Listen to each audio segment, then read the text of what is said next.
Ladies, gentlemen, and all variations thereupon, we have reached the end of yet another rollercoaster year, and you know what that means. It's time for the 3rd annual Harbo Awards. This is the award show nobody cares about, where I look back at the year and judge the hits and misses. This year's edition is slightly different because we're not just talking about Doctor Who. We're spreading out into the wider media landscape with all sorts of brand new awards alongside the returning categories. So without any further whittering on, get ready because this is the 2021 Harbo Awards. Best Movie of 2021, and the nominees are Dune, No Time to Die, The Suicide Squad, Last Night in Soho, and the winner is Dune. I didn't watch many movies this year, but Dune absolutely blew me away. It's such an incredible movie with some of the most vast and beautiful visuals I've ever seen. Dune is a compelling and gripping sci-fi epic. It's methodical with its storytelling, so you become absolutely invested with all its complex narratives full of interesting characters acted incredibly. The music is fantastic, pulling from Eastern influences to craft an immersive soundscape. It's the perfect cinema movie, and I enjoyed every single second of it. For a book considered unadaptable, Dune is a triumph for science fiction cinema and sets a new standard for what these kinds of movies can be. That's why I fully believe that Dune deserves the Harbo Award for 2021's Best Movie. TV Show of the Year. It's Squid Game. It's just Squid Game. You already know what it is, I don't need to explain it. It was a good show and I can't pretend it wasn't, despite the cringeworthy fanbase and terrible final 2 episodes. Like, that finale was one of the worst pieces of TV I've ever seen. Just take the award and get out of my sight. Worst Game of 2021. And the nominees are The Medium, Balan Wonderworld, eFootball 2022, Grand Theft Auto The Trilogy Definitive Edition, and the winner is Balan Wonderworld. What a terrible, pitiful excuse for a game. It has a cheap art style, recycled animations, bland levels, and completely useless abilities. It doesn't know what it wants to be. It's just an utter mess. There is nothing redeeming about this absolute dumpster fire. You could give this game to someone for free and it would still be a ripoff. This is a AAA game released on the newest hardware available, and this is what you get. It's actually insulting that this game was released in the state it was. And to be frank, just talking about it makes me feel sick. Fuck this game. I never want to even think about it ever again. It's not only the worst game of the year, it's one of the worst games of the last 10 years. Just get it out of my sight. Best Video Game. And the nominees are Little Nightmares 2, It Takes Two, Before Your Eyes, Everhood. And the winner is Before Your Eyes. 2021 was a great year for indie games, but the cream of the crop was Before Your Eyes, developed by Goodbye World Games. Without spoiling anything, Before Your Eyes is a true emotional rollercoaster. It's one of those games where the technical issues are dwarfed by an absolutely magnificent narrative as you experience the protagonist's life through their eyes, and your real world blinks progress the events, showing how quickly life passes by without you realising. It's such a simple yet powerful game that hits you hard in the feels and leaves a lasting impression. For a game made by such a small team, Before Your Eyes is a life-changing experience, and definitely deserves the first ever Harbo Award for Game of the Year. Best Doctor Who Supporting Actor. Winner, Kevin McNally. Doctor Who Flux had a massive cast of a lot of different characters jostling for screen time, but there was one specific character who took the fanbase by storm. Professor Eustachius Jericho, introduced in Village of the Angels. Jericho was an utterly delightful character, and Kevin McNally provided a lot of charm, making it easy to appreciate the confident yet out of place Professor as he does his best to try and deal with all the crazy scenarios he finds himself thrust into. It's no surprise that the fanbase and even the cast loved Jericho, because he's such a great part of the series. Considering McNally's other Doctor Who appearance was in the absolutely appalling Twin Dilemma, his part in Flux feels like a redemption of sorts. So, after 27 years of shame, it's my honour to now award Kevin McNally the award for Best Doctor Who Supporting Actor. Congratulations. You deserve it. Most pointless Doctor Who cameo. Last year saw a Doctor Who cameo so needless and unnecessary that I decided to create an entire one-off award to highlight how bad it was. However, much to my surprise, there was a similarly pointless cameo in Series 13 that means I have to bring the award back for the 2nd year in a row. So, without any further ado, the award for most pointless Doctor Who cameo goes to Kate Stewart. Okay, now don't get me wrong, I like Kate Stewart and I think she is a great character, but her appearance in Flux is so laughably terrible. She just kind of shows up and does nothing except tell the main characters about the Sontarans raiding corner shops, and then she appears at the end to condemn the Grand Serpent, her off-screen archenemy. She doesn't even get to go in the TARDIS and gets completely forgotten about for most of the finale, so her inclusion is incredibly strange and shoehorned in, which makes it the perfect candidate for 2021's Most Pointless Cameo Award. Best Directing in Doctor Who,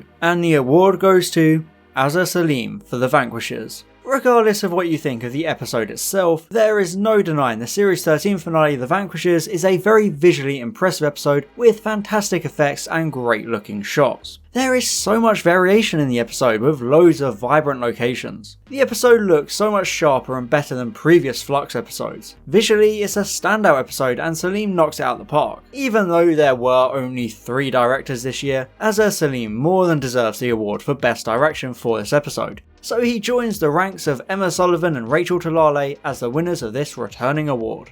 Best Doctor Who Writer. And the winner is Chris Chibnall. It pains me to do this, but given the fact he wrote every episode this year, it's pretty much impossible to give Best Writer to anyone other than Chris Chibnall. Sure, that also means he's the worst writer of 2021, but for once, we'll ignore the temptation of Chibnall bad. War of the Sontarans is a very good Chibnall episode, and on the whole, Flux was a significant upgrade from his previous work, with better written narratives and characters filling a sprawling universe. It's still not a series comparable to the Davis and Moffat eras, but Chibnall did a decent job with it, which means he finally gets the elusive Best Writer award because there's pretty much no other competition. Best Doctor Who Companion.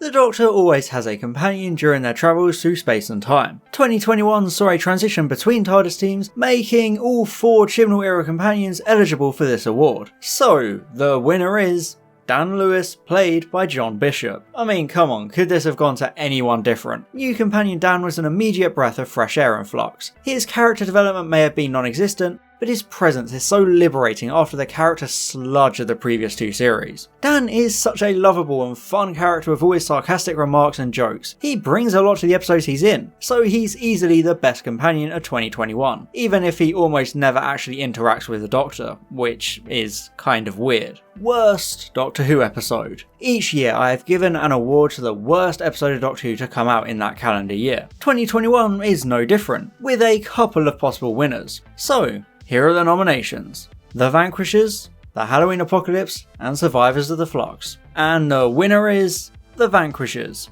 Completing a trend I didn't even notice was happening, a Chibnall finale wins this shameful award for a 3rd year in a row. As much as I hate putting the Vanquishers in a group with the Timeless Children in the Battle of Ransacker Prius, it's not a great episode. It's definitely a step up from those 2, but it's so messy, with way too many characters and a needlessly convoluted plot. It looks beautiful and has some great performances, but there's way too much going on and it spreads itself thin. Instead of delivering on Flux's setup with a heavily experimental episode, it just becomes everything we've seen hundreds of times before, returning to the status quo instead of taking risks. Out of all the Flux episodes, it had the most to do, so its failures stand out a lot more than the other episodes from 2021. And now it's time for a quick fire round.